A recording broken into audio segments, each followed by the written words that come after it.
인생은 고해의 바다입니다. 여러분, 2023년 이제 코로나 끝이 다가오는데 어떤 해가 될 것 같습니까? 아마 예외가 아닐 겁니다. 트렌드 코리아 2023이라는 이 김난도 교수를 비롯해서 서울대 소비 트렌드 분석센터에서 매년 내어놓는 23년 전망 책자가 나왔습니다. 우리 교육자들 수련회 가기 전에 제가 필독서로 읽으라고 해서 우리가 함께 읽고 있는데 딱 첫 장을 들추면 첫 단어가 첩첩산중이다. 이렇게 시작합니다. 여러분, 지금의 상황을 너무너무 잘 보여주는 게 아닐까. 정말 첩첩산중입니다. 미래는 불확실하고 걱정과 염려거리는 넘쳐납니다. 누구도 바르게 전망할 수 없고, 자, 이런 상황이나 환경은 대부분 우리가 어쩔 수 없습니다. 그렇지만 우리가 그래도 지킬 수 있는 게 있습니다. 그게 바로 우리의 마음과 생각입니다. 할렐루야. 계속 제가 지금 마음과 생각 얘기를 하고 있다는 걸 아시겠죠? 아무리 온 세상이 다 뒤틀리고 엉망진창 뒤죽박죽 첩첩산중에 있더라도 내 마음이 굳게 서면, 내 안에 평화가 있으면 문제가 없습니다. 그러나 마음의 평화가 없으면 집도 직장도 교회도 그 어느 것도 예외가 아닙니다. 평안을 빼앗기면 다 망가집니다. 사실 기쁨과 행복은 하나님이 내 안에 계신다는 사인이고 깃발이거든요. 마음이 요동치고 이렇게 산란하면 삶이 초점을 잃어버립니다. 제가 생각을 해봤습니다. 활을 쏘는 궁수라고 치면 이게 몸이 흔들리면 초점이 절대 맞춰질 수가 없죠. 잘못된 결정들을 수없이 내리게 되고 그 혼란한 상황에 또 그 선택과 결정은 우리 삶에 고스란히 악재로 주어질 테니까요. 염려와 걱정으로 마음이 전쟁터가 되면 이게 끝이 아닙니다. 매사가 다 부정적이 됩니다. 얼굴도 어둡고 그 어두운 얼굴로 어떻게 전도를 하겠습니까? 얼굴이 최고의 전도지인데. 그래서 환경은 대부분 우리가 어떻게 할 수는 없지만 우리의 마음과 생각은 지킬 수 있습니다. 마음은 생명의 원천입니다. 모든 주의를 기울여 지켜야 할 대상입니다. 오늘 설교 제목이 좀 도발적이지만 마음과 생각을 지키는 법에 대해서 좀 생각을 해보겠습니다. 자, 첫 번째, 빌립보서 4장 6절에 보면 아무것도 염려하지 마라 앞부분에. 여러분, 염려를 거절하라는 뜻입니다. 염려의 마음을 빼앗기지 말라.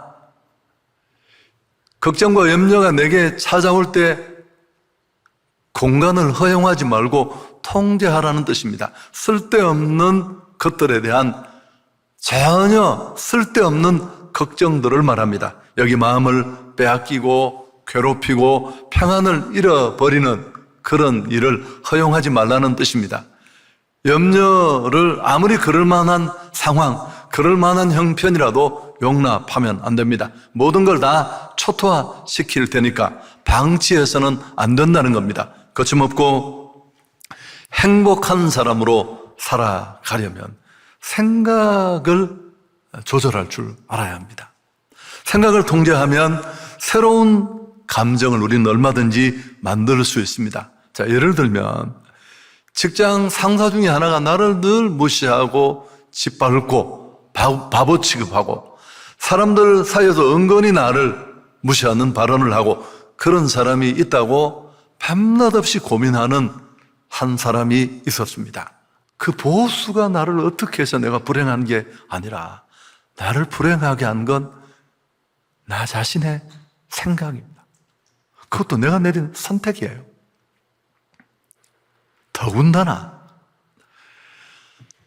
나는 다른 사람의 생각을, 행동을, 이해할 수 없는 행동을 내 생각보다 더 중요하게 여겼습니다. 그러면서 나를 이 힘든 상황에 내가 몰아넣은 거죠. 그리고 또 하나가 뭘까요? 사실 이건 아직도 확인이 안 된 거예요.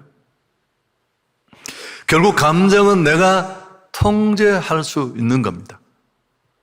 상황만 보고 휘둘리고 끌려가도록 방치하지 말라는 뜻입니다. 감정의 책임은 내게 있습니다. 그래서 여러분, 내가 생각하는 대로 마음만 먹으면 얼마든지 좋은 쪽으로, 긍정적으로 그렇게 살아갈 수 있습니다. 물론 쉽지 않습니다. 지금까지 늘 그렇게 해오던 사람이. 그렇지만 조금만 노력하면, 자전거 배우는 것만큼이라도 염려를 방치하지 않겠다고 결단할 수 있기를 축복합니다. 내 속에 확인되지 않은, 정확하지 않은 막연한 걱정, 근심, 이런 생각 따위는 절대 용납하지 않겠다. 하나님이 내 안에 있는 이 내 마음 속에는 평안만 두겠다. 이런 결단이 필요합니다. 행복은 택배로 배달되는 게 아니라 선택하는 겁니다. 항상 기뻐하라. 명령이에요. 의지적으로 내가 결정하는 겁니다. 하루뿐인 이날, 하나님이 주신 어쩌면 마지막 날이 될지 모를 이날, 수십만 명이 이 날을 살고 싶어 자기 전 재산을 다 내어놓겠다고 해도 살지 못하고 죽은 바로 그날을 오늘 내가 사는데 나는 이 날을 의미 있게 행복하게 살겠다 결단하는 것입니다. 여러분, 염려도 내가 선택하고 나의 의지에 달렸습니다. 사실 걱정도, 이런 염려도 긍정적인 측면이 있습니다. 스트레스도 적절히 있어야 일의 완성도를 높일 수 있는데, 오늘 이 제목을 제가 그래서 약간 여러분이 낚인 거죠. 불안한 사람들이 큰 성공을 만들기도 합니다. 왜 그러냐 하면 두 가지 그들에게는 특징이 있대요. 새로움을 추구하는 것. 그럼 두 번째는 또 그런 일에 한번 빠지면 깊이 중독까지 가는 이런 특징들 때문에 높은 성공의 자리까지 오릅니다.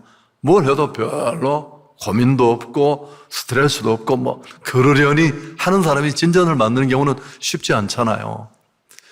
그렇지만 그런 힘들게 그 스트레스 받아가면서 높은 자리에, 성공의 자리에 올라가서 과연 행복할까요? 여러분, 그렇지 않은 경우가 너무너무 많습니다. 스스로 목숨을 끊고, 최근에도 아주 존경받고 똑똑하고 부자인 경영리 한 분이 스스로 목숨을 끊었죠.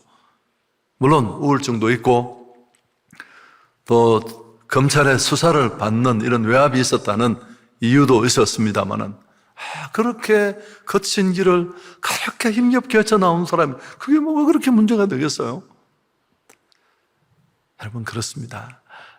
아무리 많은 것을 이루어도, 온 세상이 나의 그 가치를 부러워해도 내 마음에 행복이 없으면 그건 아무것도 아니에요. 염려는 아무것도 바꾸지 못합니다. 어떤 문제도 해결하지 못합니다. 마태복음 6장 27절에 그래서 너희 중에 누가 염려함으로 그 키를 한 자라도 더할 수 있느냐. 염려의 마음을 빼앗기지 않기를 축복합니다. 바로 털어내야 합니다. 여러분, 무엇보다 더 중요한 이유는 여기에 있습니다. 염려는 불신앙이에요. 믿음 없음의 반증입니다.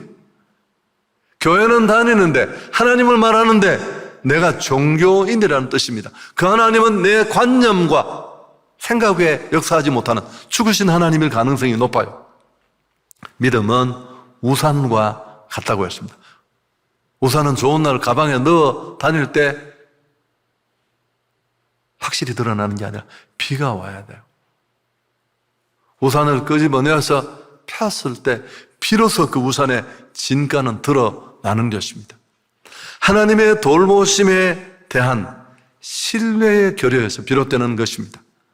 우리에게는 하늘 아버지가 계십니다. 육신의 부모가 없거나 일찍 돌아가시거나 내게 아무것도 할 수 없어도 우리에게는 또 한 분의 아버지가 계십니다. 아주 빵빵하신 분이에요. 마음만 먹으면 내가 30년, 50년 고민하는 걸 한 번에 풀어줄 수 있는. 여러분, 이 산상수훈에서 염려하지 말라를 무려 7번을 반복합니다. 성경 전체에 걱정하지 마라, 염려하지는 말하는 말이 550번 나옵니다. 왜 그럴까요?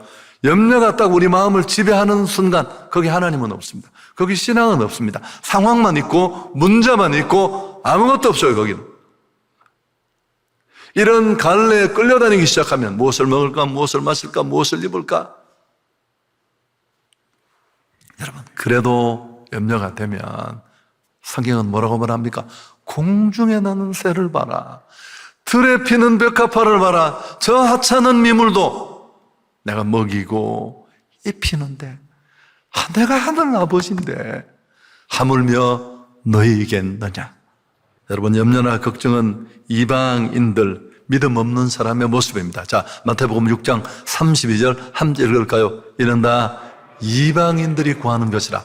너희 하늘 아버지께서 이 모든 것이 너희에게 있어야 할 줄을 아시느니라. 염려는 하나님을 의심하는 것입니다. 신앙이 시작되는 곳에 염려는 끝나고 염려가 시작되는 곳에 신앙은 끝이 납니다. 조지 뮬러의 얘기입니다. 자, 두 번째, 우리 마음을 지키려면 첫 번째, 그냥 내 안에서 일어나는 생각이고 또 그럴 수 있는 생각이라 할지라도 그 마음의 생각들을 잘 통제해야 돼요. 두 번째 해야 될 일은 염려 대신에 우리 성도가 마땅히 취해야 될 좀 더 적극적인 자세를 말하는데, 자, 빌립보서 4장 6절 다시 한번 읽을까요? 아무것도 염려하지 말고 다만 모든 일에 기도와 간구로 너희 구할 것을 감사함으로 하나님께 아뢰라. 기도와 간구입니다. 염려 자체를 내 마음에 받아들이지 않고 생각해서 털어버리는 일이 소극적인 내처라면, 적극적인 또 한 가지는 그래도 앙금이 있을 수 있거든요. 이 마음을 가지고 주님 앞에 기도와 간구로 나가는 겁니다. 염려를 기도로 바꾸라는 뜻입니다. 왜? 우리에게는 하늘아버지가 계시니까요. 그분은 살아계신 분입니다. 기도를 들으시는 분인 줄 믿습니다. 우리 어떤 문제도 해결할 수 있는 능력해 주십니다. 그리고 자기를 찾는 자들에게 상 주시는 하나님이시다. 여러분, 제가 64년 동안 믿어보니까 믿을 만한 분이세요. 너무 신실하시고 내가 나를 생각하는 것보다 훨씬 더. 자녀들은 그래요. 아빠 뭐 이런 게 필요해요. 그러면 아빠는 그 얘기를 듣고 어때요? 잘 잊어버리지 않습니다. 우리는 100번 부탁해도 애들 다 잊어버려요. 전화했는데 이틀 동안 연락도 없어요. 그러니까 아빠 엄마는 그 얘기를 들으면 쟤들이 저런 게 필요하구나. 못해도 마음이 쓰이는 거예요. 그리고 어떻게 이걸 도와줄까? 근데 우리 하늘 아버지는 그런 것도 필요 없어요. 그분의 의지만 있다면.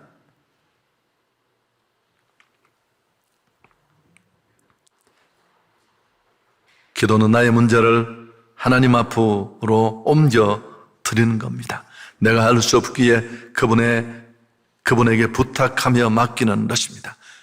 염려하고 머리 다 집어 뽑고 불면증에 밤새울 에너지가 있다면 여러분, 교회로 오십시오. 한성교회 문은 다 열려있고 24시간 1년 365일 이 본당이 열려있어요.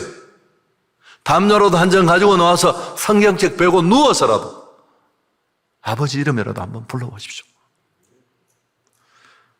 그분이 어떻게 하는가? 염려할 것인가, 기도할 것인가, 이것도 선택입니다. 나의 결정입니다. 여러분, 신앙의 축복이 뭡니까? 염려가 없는 게 아닙니다. 고난, 고통, 불행으로부터 그리스도인이 면제됩니까? 그런 구절 성경 어디에도 없습니다. 그럼 우리에게 주어진 유익과 축복이 무엇입니까? 맡길 대상이 있습니다. 아버지가 있다는 사실입니다. 리빙스턴이 인생을 던져주셨고 수없이 많은 선교사들, 하나님의 사람들이 일어설 수 있는 힘이, 우리는 고아가 아니라는 것. 하나님께 나아가면 그분은 누구든지 물리치지 않으십니다. 예외가 없고요. 믿음으로 기도로 맡길 수 있습니다. 염려를 몰아내는 특효약은 믿음인데 믿음의 가장 구체적인 발현이 기도입니다. 기도. 그리고 믿음의 기도는 반드시 응답으로 나타납니다. 내가 끌어안고 있으면 백날 천날 만날 있어도 아무런 변화도 일어나지 않고 머리카락 다 뽑히고 근심만 커지고 건강까지 잃어버립니다. 그러나 기도로 맡기면 하나님이 책임져 주실 겁니다. 베드로전서 5장 7절에 너희 염려를 다 주께 맡기라. 이는 그가 너희를 돌보심이라. 사실 염려는 기도하라는, 엎드리라는 신호입니다.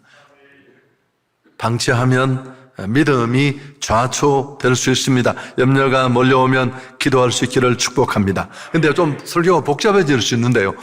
오늘 여기 보면 기도에 관한 조금 더 추가적인 내용이 뒤에 나와요. 너희 구할 것을 감사함으로 아뢰라. 감사함을 가지고 기도하라는 뜻인데, 감사는 진정한 하나님에 대한 믿음과 신뢰에서 가능해요. 근데 사실 이게 제가 좀 여러분이 수긍하기 쉬운 쪽으로 설명을 해보면 처음부터 이렇게 하기는 어려울 것 같아요. 지금 기가 막힌데 그걸 당장 감사하면 이건 상당히 경륜이 쌓이고 경험이 있는 사람인데 뭐 그렇게 할 수 있습니다만, 좋으신 하나님에 대한 그 기억이 내 속에 가득하면 예측할 수 있죠. 지금은 나쁘지만, 내가 해석하는 상황은 최악이지만 하나님은 얼마든지 합력하여 선이 되게 하신다. 그리고 막 부도수표 같은 말을 쏟아놓을 수 있습니다. 죽을 것 같은데 이건 나를 죽이려는 게 아니고 나를 살리려는 거야. 이 일을 시작하신 하나님이 어떻게 이룰 걸 그분이 보여주실까요? 근데 정말 하나님은 그 기도의 여호와 이레의 축복으로 채워주실 줄 믿습니다. 여러분, 근심을 끊고 거절하고 감사함으로 기도하면 어떻게 될까요? 자, 7절. 오늘 아주 피날레인데 함께 읽습니다. 그리하면 모든 지각에 뛰어난 하나님의 평강이 그리스도 예수 안에서 너희 마음과 생각을 지키시리라. 할렐루야. 여러분, 정말 주목할 건 하나님의 평강이라는 겁니다. 기도 응답을 한 건 받고 두 건 받고 이게 중요한 게 아니라 주님은 우리의 마음과 생각을 그 하나님의 평강으로 채워주십니다. 여러분, 저는 그래서 새벽 기도 안 하면, 기도를 빠지면 뭐 길든 짧든 목회 못해요. 제 스스로가 너무 다혈질이기도 하고 급하기도 하고.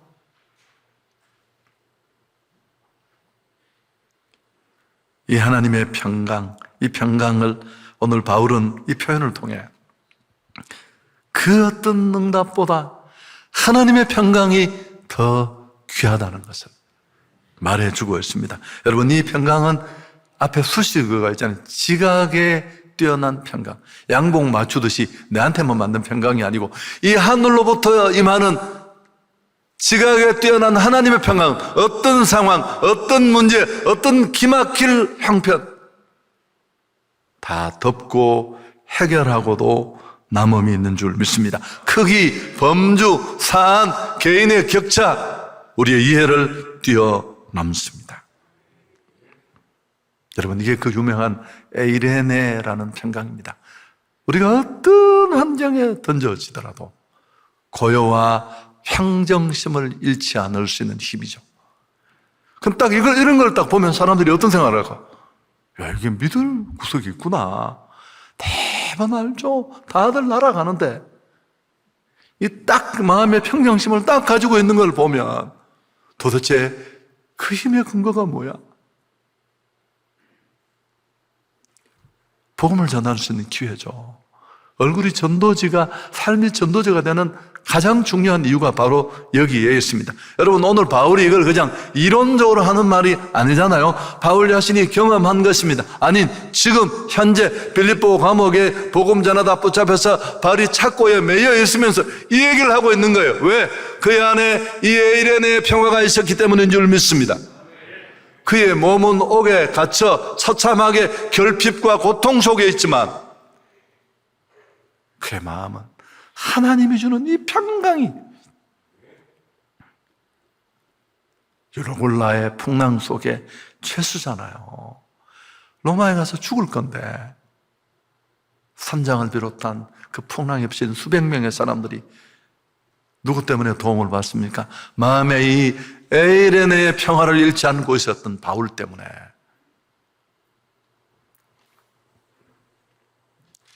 이 넘치는 무한한 평강이 믿음으로 하나님 앞에 기도하는 자들의 마음과 생각을 지켜주십니다. 여러분, 그래서 기도하는 거예요. 얼마나 나는 힘들 때마다 기도한다. 매일매일이 힘드니까 어떻게 매일매일 기도하지 않겠습니까? 첩첩산중이 나는데 이제 산으로 들어가지도 않았는데. 설교 정리합니다. 우리 인생을 유린하는 몇 가지가 있습니다.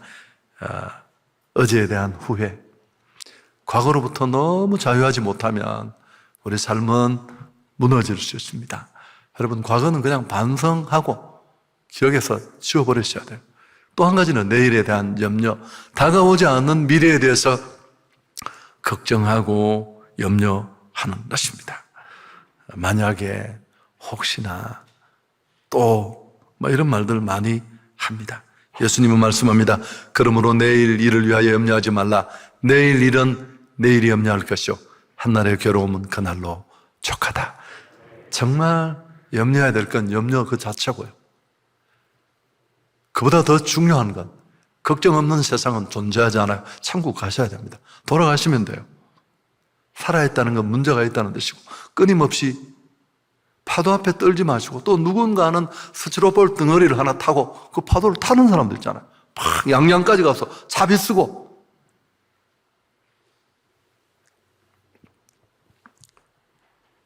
마음을 지키는 일에 모든 것이 달려 있습니다. 존 오웬을 비롯한 청교도들은 마음을 지키고 다스리는 것에 아주 지대한 관심이 있었습니다.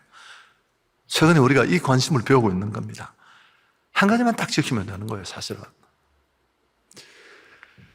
존 오웬은 마음을 지키는 것을 하나님의 마음에 합하며 인생의 목표를 도달한 것이다. 그렇게까지 말했습니다. 마음을 지키게 되면 우리 삶의 모든 과정이 하나님의 마음에 따라 일치가 되고, 우리 삶의 목적은 그를 따라 하나님을 즐거워하는 것이 될 것입니다. 만일 이걸 무시한다면 이 세상에서는 순종을, 이후에는 영광을 잃어버린 생활이 될 것이다. 이게 존 오웬이 한 말입니다. 조바심으로 큰 성공을 했다 칩시다. 행복 박사라고 온 세상을 다니면서 전도사라고 자랑하던 사람이 자기 목숨을 내팽개쳐요.